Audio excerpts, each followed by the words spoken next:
Hello, everybody. Welcome to Honors Algebra 2 for the next few days. I wanted to give you a little bit of an update in terms of what you're going to be doing on each of the days while I'm out. Okay, so if you're viewing this a little bit early, on Monday, October 16th, you're going to be checking over your answers that you worked on the end of Thursday and Friday last week.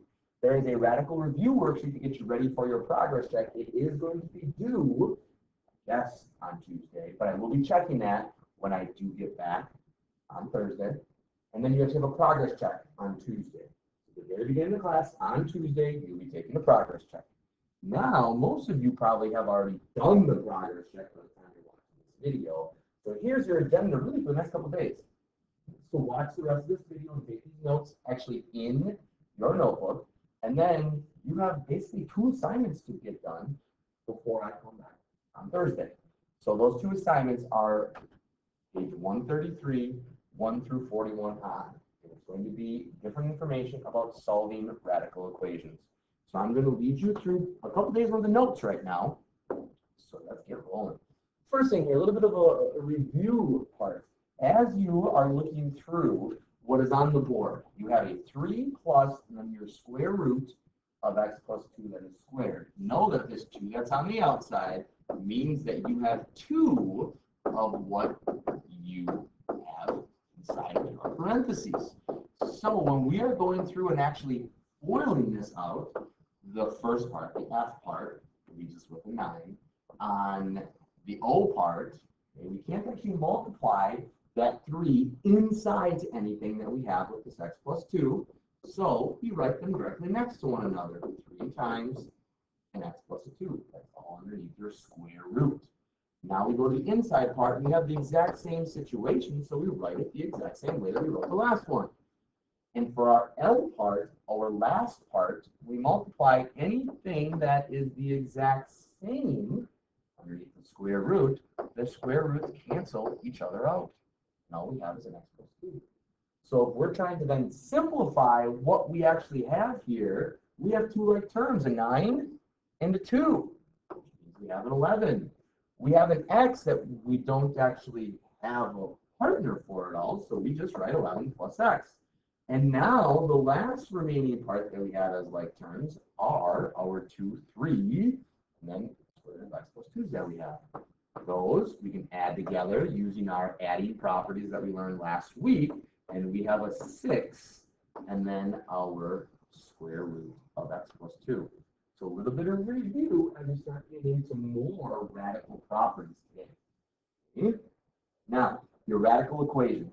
Okay, this is an equation where a variable, so any letter, is underneath your radical. Most of the radicals are going to be dealing with square roots. Some of them, by the end of the week, are going to get a little bit higher than your square roots. So what your goal is, and you can't forget about this, it's so important, it's this extraneous solutions. When you're solving equations, we need to make sure that we check for any of these extraneous solutions. Remember, this was a huge part of our test that we had a few weeks ago, where we forgot, some of us forgot to check for our extraneous solutions.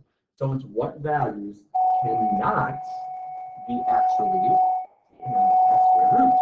So if we're looking for this now, let's actually start with our first example. Okay.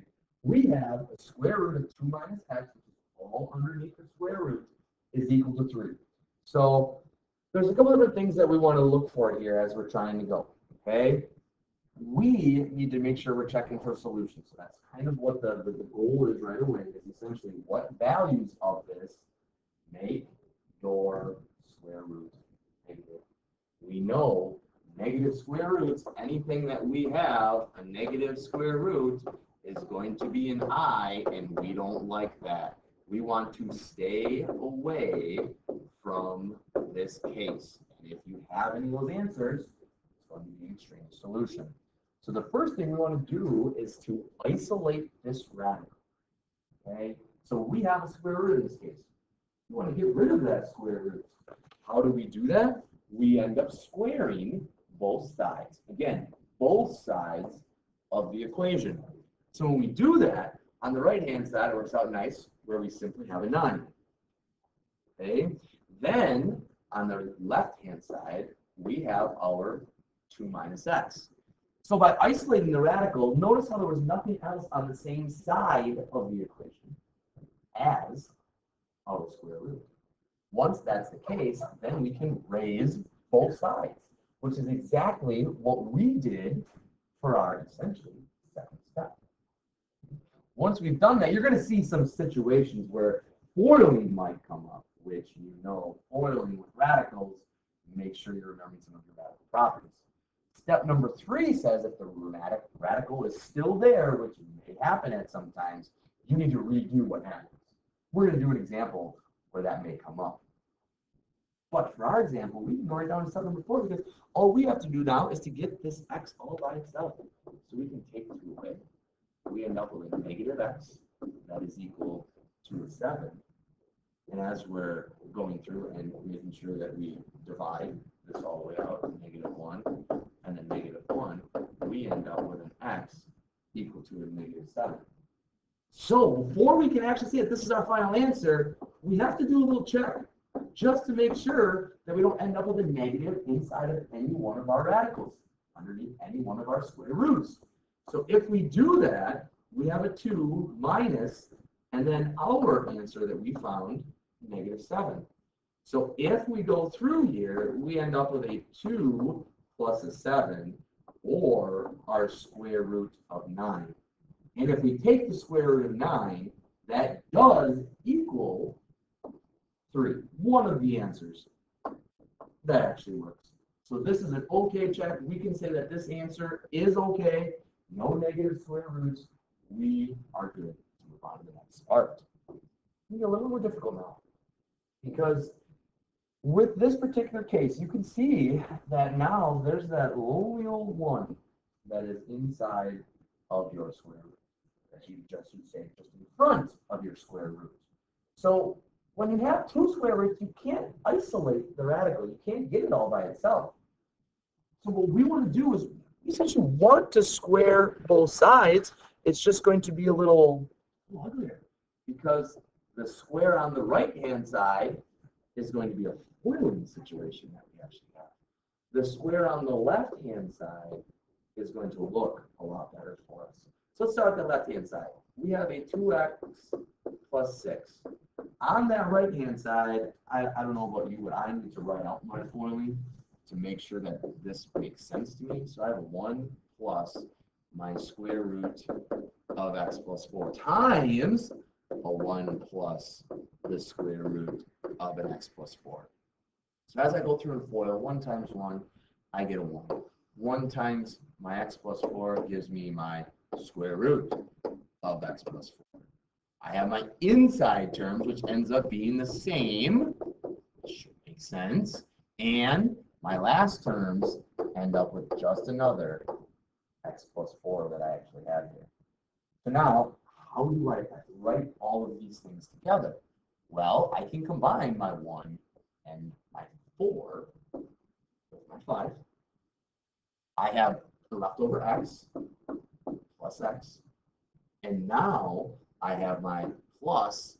Since there were 1s in front of both of those square roots, I have a 2 square root of an x plus 4. So our goal when we get to this step is to make sure there's no radicals left. Well, we have a radical right here. We want to get rid of everything else on the same side as that radical. So that means I want to subtract an x to the other side. Now I have a 1x plus 6 that is equal to a 5 plus a 2 square root x plus 4. I still have something else on the same side of that equation. I need to subtract 5 from both sides of my equation. I end up with a 1x plus 1 is equal to now my 2 square root of an x plus 4. So now, anytime you want to get rid of the square root, get rid of a radical, we need to square both sides. Again, this is both sides now, not just one side. We do need to square both sides. So on the right-hand side, there's a really nice part that works out. This squared needs to go to the 2 and to the square root of x plus 4. So what we wind up with is that 2 squares of 4. We have The square roots go away, and all we have is an x plus 4. On the left-hand side, we have to do some FOIL. So when we FOIL this out, maybe you'll even do this without actually writing it out. We end up with an x squared plus a 2x plus a 1 is equal to that 4x squared plus 4 that we're going to have to distribute on the right-hand side. So as you're looking, you're like, holy cow, this is a lot of work here, Mr. V. It's all a process. Get rid of the square roots first. Make sure that if you can, get everything off of those sides. Do that. Once you go through and simplify all that squaring, if you have any other square roots left, you got to square it again. Keep going until all of your square roots are gone. So now, if we actually distribute on the right-hand side, we end up with 4x plus 16. Left-hand side, we end up with x squared plus our 2x plus 1. So now our goal is to find out what the value of x actually is. We're solving here. So we need to move everything on the same side of the equation. When I do that, I subtract the 4x, I end up with an x squared minus 2x. At the same time, I'm going to get rid of the 16 from both sides. And I end up now with a minus 15 that is equal to my 0. So now, if only you knew how to solve a quadratic equation. Oh, wait, could have tested it. You have all the factoring methods that you could use. You have the quadratic formula. Any one of those methods is fair game right now if you want to use them. So if you're a quadratic formula person, you can stop the video right now and do the quadratic formula. If you see a different method, then stop the video and do that other method right now. What I see is my unfoiling.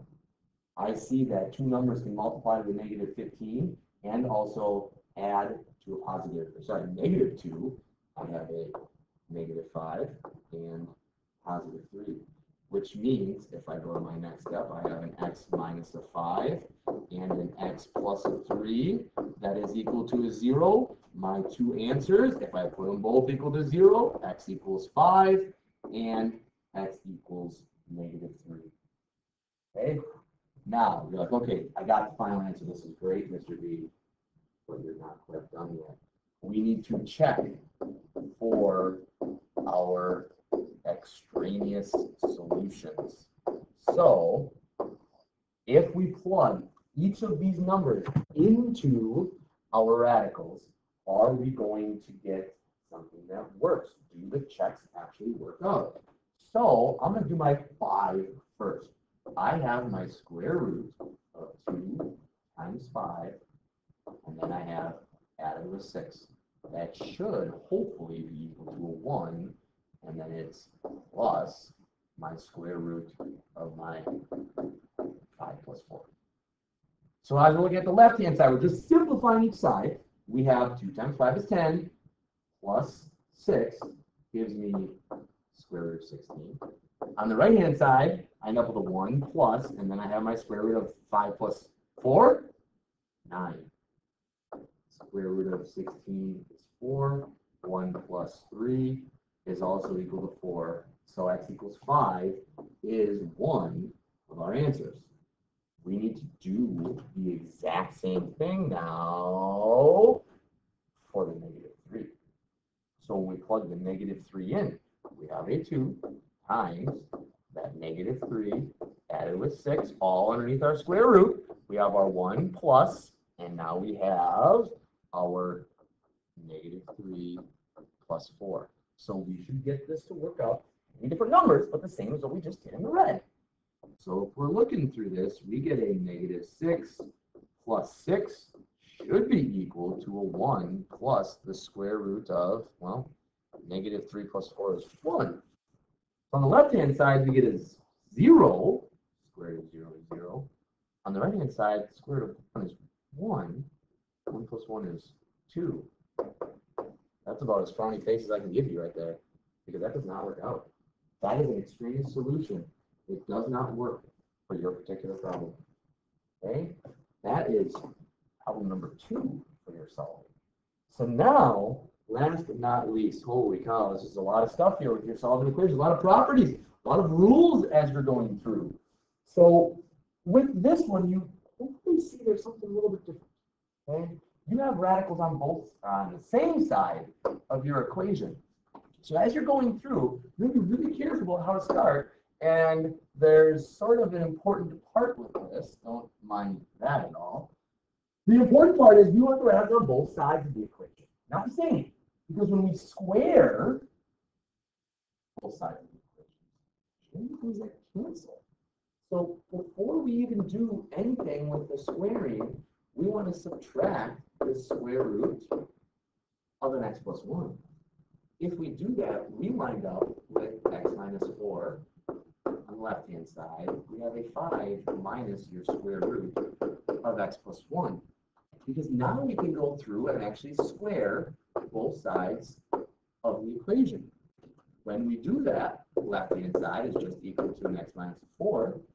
Right-hand side, and again, this is where something you can go through. You can stop the video right now. You can FOIL, and you should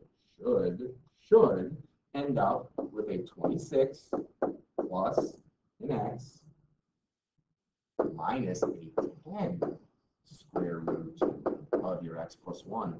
So here's another case where we still have a square root left over. What do we do? Move everything away from that square root. We'll subtract the 26, subtract the x. When we do that, things cancel. All we have is a negative 30 on the left-hand side. We still have our negative 10 square root of our x plus 1 on our right-hand side. And now we can go through and we can do a little squaring. You might notice something that will make this problem a lot easier with our squaring. We have this 10, negative 10, that's in front. We can divide both of these by negative 10. Multiplication, we can split up multiplication with radicals. So we learned on our always, sometimes, never activity. So we have just 3 on the left-hand side, and now just an x plus 1 on that right-hand side. And oh man, this looks so much better now. Because if I square both sides, I end up with a 9. On the right-hand side, I have an x plus a 1. And as I'm going through, I subtract that over, I end up with my 8. That is actually equal to my x. Before we move on, always double check. Make sure for your extraneous solutions. So we have to check here. If we plug this back in, we can plug it into any part. Okay? We'll have our 8 minus our 4 from our original, added with our 8 plus 1 should be equal to 5 if we simplify it down all the way. So we end up with a square root of 4 plus the square root of 9 should be equal to 5. 2 plus 3 is equal to 5. We know that that answer works. So in terms of your solving radical equations with square roots, this is everything. This is questions 1 through 29 in your actual practice. The rest of them are going to come a little bit different now because they're not going to be necessarily radicals, maybe higher exponents that we're going to deal with now. So the second part, okay? So this is still same notes, same assignment, okay? Now we have higher exponents. What we're going to do is something called a U substitution. And we're going to make this look like an x squared problem. So we want to use it for higher order equations that can be transformed into a quadratic. So when we're doing a U substitution, the first thing we want to do is to identify the substitution. Hint, hint, wink, wink, nudge, nudge. Your middle term is going to be a very good indicator about what the substitution is going to be. We want to split this equation up equally. We have an x to the 8th power. We have an x to the 4th power. Then we have at the end 16. We want to try to split this up so that our leading exponent right here is a square. So how do we do that? We divide it by our middle exponent. So what we're going to do is we're going to make a u. We're using a different letter right now. Just hold with me here. Our u is going to be equal to an x to the 4th. So that means any place you see, in this case, x to the fourth, we're going to put a u in place of it. So what that means is an x to the eighth can actually be split up into an x to the fourth squared. With our 17, we know that here, well, it just ends up being 1x to the fourth that we have. And now we don't have anything with that 16. It's just a regular 0 here. So now, any place that I see an x to the fourth, I can plug a u directly in place of that. So if I do that, I end up with a u squared minus 17u plus 16 is equal to 0. So what we've done so far is step number 1 and step number 2, where we've transformed this into a quadratic. The reason that this works out so nice that we have a quadratic is, well, because you know all the factoring methods. You know quadratic formula. You know the square. As you're going through, you can use any one of your factoring methods that you know. You stop the video now and go through this. I'm going to use unfolding again. 16, negative 17. As I'm trying to now finish this part, I know that there's, well, two numbers that multiply to a positive but add to a negative. So now I end up in this case with a u minus 16 and a u minus 1 that has to be equal to 0. Or I have a u that's equal to 16 and a u that is equal to 1.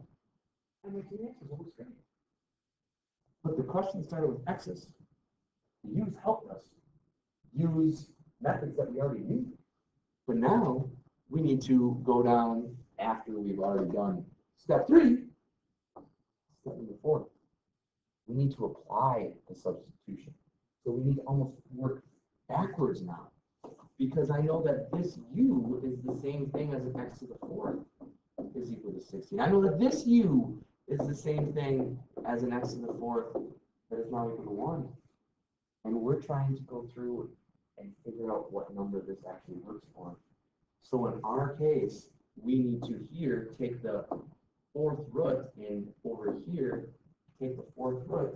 And hopefully you notice that this in fact is a nice perfect 4th root where we have a 2. If we do the same thing to the other side and now 4th root this, we end up with an x equal to 1. And after we redo and actually solve those equations like we just did, don't forget to check your solutions. If we check both of these solutions, do they both work? Do they actually get plugged into the equation and equal 0? I'll let you do that for time purposes, but I will say that 2 checks out if you plug it back into the original problem, and 1 checks out if you plug it back into the original problem. So we have just successfully done a u substitution to find out where x's are. The last problem of the day. Okay. Now we're dealing with negative exponents. Still the same concept to it. You still want to look at what that middle term is, what that middle exponent is. Because we can divide the highest exponent by the middle one if the symmetry is there to get our x squared. So we want to have our u in this case. It's not just an x, because we have to have a whole parenthesis here. The 2x plus 1 to that negative first power. So now when we plug this in, when we try to rewrite this part, we really have a, in this case, u that if we divide these two out, we have a u squared plus negative 1 divided by the negative 1 just leaves us with a regular u to the first power. And we can't forget we have this 10 that is in front of that u. And then we still have our plus 9 that is equal to 0. So as we're going through, again, any factoring method you want, we can use. So if you like quadratic formula for here, you most certainly can use it. But now, if I set up my unfolding again, I have my 9 and my 10. That leads me to a positive 9 and a positive 1. Or I end up with a u plus 9, u plus 1 that is equal to a 0. I find out that my two answers are u equals -9 and u equals a -1. But again, once we get to this spot, we need to go back and check to see if both of these answers make sense. So if that's the case, we know that here, this u is a 2x plus 1 to the negative first power is equal to a -9. And we have the same thing with the other part, 2x plus 1 to the negative first equals a -1. You may be asking yourself, how in the world do you solve this? Think about what you know about negative exponents. -1 means really, this is as a fraction, bottom, the -1 moves everything to the denominator. So what we actually wind up with is a 1 over a 2x plus 1 that is actually equal to a -9. And now, to get that variable, get rid of your denominator, we can multiply both sides by a 2x plus 1.